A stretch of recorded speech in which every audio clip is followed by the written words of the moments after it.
علیہ وسلم کا انکار ہی کر دیا. تو اللہ تعالیٰ فرماتا ہے میری آیات آئی تھی لیکن تو انکار کرنے والوں میں رہا.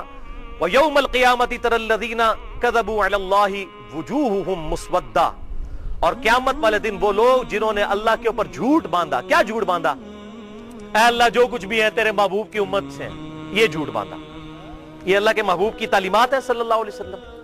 ٹھیک ہے آپ صلی اللہ علیہ وسلم کی شفاعت نصیب ہوگی لیکن اس کی بنیاد پر کہیں اللہ کے محبوب صلی اللہ علیہ وسلم نے یہ نہیں کہا کہ تم دیدہ دلیری کے ساتھ میری مخالفت پہ اتر آؤ, اللہ کی نافرمانیاں شروع کر دو, پھر کہو کہ جو کچھ بھی ہے اللہ تیرے محبوب کی امت سے ہے.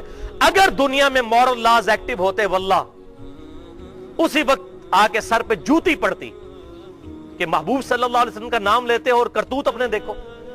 یہ تو اللہ تعالیٰ کی طرف سے مورل لاز ایکٹیو نہیں ہے, دنیا میں صرف فزیکل لاز ایکٹیو. آپ زبان پہ کوئلہ رکھیں گے زبان جل جائے گی, جھوٹ بولنے سے زبان نہیں جلے گی کیونکہ جھوٹ بولنا ایک مورل جرم ہے, اخلاقی جرم ہے. قیامت والے دن یہ تمام مورل لاز ایکٹیو ہو جائیں گے. اسی لیے قرآن حکیم میں آیا کہ جو لوگ یتیموں کا مال نہ حق ہڑپ کرتے ہیں اپنے پیٹوں میں دوزخ کی آگ بھر رہے ہیں. حالانکہ دنیا میں تو یہ آگ نہیں محسوس ہو رہی, پورے پلاٹ ہضم کر جاتے ہیں لوگ, کچھ محسوس نہیں ہوتا. داڑیاں بھی رکھی ہوتی ہیں, نمازیں بھی پڑھ رہے ہوتے ہیں, لوگوں کی جائیدادوں پہ قبضہ کیا ہوتا ہے, بہنوں کی وہ وراثت دبا جاتے ہیں. بڑا بھائی ہے تو چھوٹے بھائیوں کی جائیداد دبا لیتا ہے اور جنازہ بھی ہزاروں لوگ پڑھ جاتے ہیں اور لوگ کہتے ہیں بڑا خوش نصیب ہے. یہ تو اللہ تعالیٰ کی بارگاہ میں تو اس کا کوئی کرائٹیریا یہ والا تو نہیں ہے نا, اپنے پیٹ میں دوزخ کی آگ بھر رہے.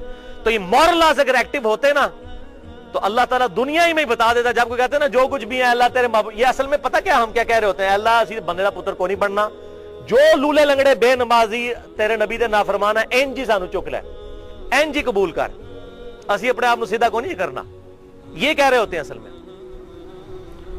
تو محبوب صلی اللہ علیہ وسلم کی نسبت کا خیال بھی اللہ تعالیٰ ہمیں رکھنے کی توفیق دے, آمین. تو قیامت والے دن وہ لوگ جو اللہ پر جھوٹ باندھتے رہے وجوہہم مسودہ, ان کے چہروں پر سیاہی چھا رہی ہوگی. الیس فی جہنم مثوی للمتکبرین, کیا جہنم تکبر کرنے والوں کا برا ٹھکانہ نہیں ہے؟ کن کا؟ تکبر کرنے والوں کا.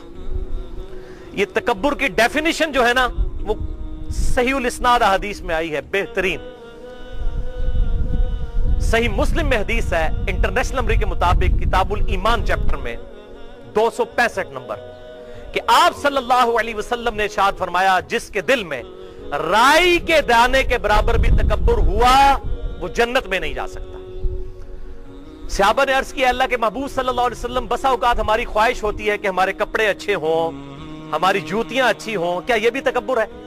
آپ صلی اللہ علیہ وسلم نے ارشاد فرمایا یہ تکبر نہیں ہے, اللہ بھی خوبصورت ہے اور خوبصورتی کو پسند فرماتا ہے. تکبر یہ ہے کہ تم حق بات سے اناد کرو اور دوسروں کو حقیر سمجھو. یہ دو چیزیں. حق بات سے اناد کیا ہے؟ اگر کوئی بات کتاب و سنت میں آ گئی اور میرے دل نے گواہی دی کہ بات ٹھیک ہے, اب میں اس کو قبول نہیں کرتا, میرا تکبر ہے, میری اکڑ ہے. اگر کسی شخص نے بخاری اور مسلم میں نماز کا طریقہ پڑھ لیا کہ آپ صلی اللہ علیہ وسلم رکوع میں جاتے وقت اور رکوع سے اٹھتے وقت رفع الیدین کرتے تھے, اب وہ کہ جی میرے بزرگ پاگل سن, ایڈے وڈے علماء غلط کام کرتے رہے نے. او میرے بھائیو یہی تو تکبر ہے. اللہ کے محبوب صلی اللہ علیہ وسلم کے مقابلے پر کسی بزرگ بابے کی ماننا یا اپنے نفس کی پیروی کرنا یہی تو تکبر اور اکڑ ہے. قرآن حکیم کے مقابلے پر کسی اور کی تعلیمات کو قرآن کے مقابلے پر مان لینا یہی تو تکبر ہے. اور دوسروں کو حقیر سمجھنا. آپ مہنگا لباس پہننا چاہتے ہیں پہنے, جتنا مرضی پہنے, لیکن اس کے مقابلے پر کسی دوسرے کو حقیر نہ سمجھیں. جس کو اللہ نے نہیں دیا تو اسے نہ دے کر آزمایا, آپ کو دے کر آزمایا. اس کی بنیاد پر کسی کو حقیر جاننا یہ اللہ تبارک و تعالی کے عذاب کو دعوت دینے والی بات ہے. یہ ہے اصل میں تکبر. اچھا لباس پہنے بے شک پہنے, لیکن کسی دوسرے کو حقیر نہ سمجھے. تکبر یہ نہیں ہے کہ تم اچھا لباس پہنو یا اچھے دکھو, بلکہ تکبر یہ ہے کہ حق بات سے اناد کرو اور لوگوں کو حقیر جانو. وَلِعَوْذُ بِاللَّهِ تَعَالَى. اللہ تعالی ہم سب کو تکبر سے محفوظ فرمائے. باقی اگر کسی نے اچھا لباس پہنا ہوا ہے یا کسی کی گفتگو کا سٹائل ایسا ہے اس پہ تکبر کا فتویٰ نہ لگائیں. اس کی وجہ یہ ہے تکبر ٹوٹلی دل کی کیفیت کا نام ہے. یعنی میں کسی شخص کو یہ کہہ نہیں سکتا یہ متکبر ہے. ہو سکتا ہے اس کی گفتگو کرنے کا سٹائل ہی ایسا ہو, یا اس کو اچھا لباس پہننا پسند ہو. یہ دل کی کیفیت جو ہے, یہ دل کا معاملہ اللہ تعالیٰ کے ساتھ ہے. یہ ذہن میں رکھیے گا, کسی پہ فتویٰ نہ لگائیں. ہاں اپنے آپ کو انالائز کرتے رہیں. خصوصاً میں علماء سے کہتا ہوں, اور یہ ہمارے جو ناتخوان حضرات ہیں, جس قسم کے انہوں نے زرق بر لباس پہنے ہوئے ہیں, جیسا کہ وہ نو بیاتا دلہن نے لباس پہنے ہوتے ہیں نا, وہ کلرڈ قسم کے اور عجیب و غریب قسم کے, انہوں نے وہ پگڑیاں بھی بڑے 10-10 20-20 رنگوں کی پہنی ہوتی ہیں. تو میں فتویٰ نہیں لگاتا, لیکن میں ان کو ضرور کہتا ہوں کم از کم آپ اپنے اوپر انالیسس ضرور کرو. سنن ابی داؤد میں صحیح حدیث ہے کہ آپ صلی اللہ علیہ وسلم نے ارشاد فرمایا, جس شخص نے دنیا میں شہرت کا لباس پہنا, اللہ تعالیٰ قیامت والا دن ذلت کا لباس اسے بنائے گا. ایسا لباس جس سے وہ لوگوں کو اٹریکٹ کرنا چاہے. یعنی اتنی بڑی بڑی یہ جبے کبے اور بڑی بڑی یہ گونے پہنی ہوتی ہیں, عجیب و غریب قسم کے لباس پہنے ہوتے ہیں, اپنا روب لوگوں کے اوپر ڈالنے کے لیے. یہ جو معاملات ہوتے ہیں نا, اس طرح کے معاملات انسان کو جو ہے نا وہ تکبر کے اندر مبتلا کر دیتے ہیں, اور پھر اس میں بڑا خطرہ ہوتا ہے کہ انسان جو ہے وہ راہ راست سے ہٹ جائے.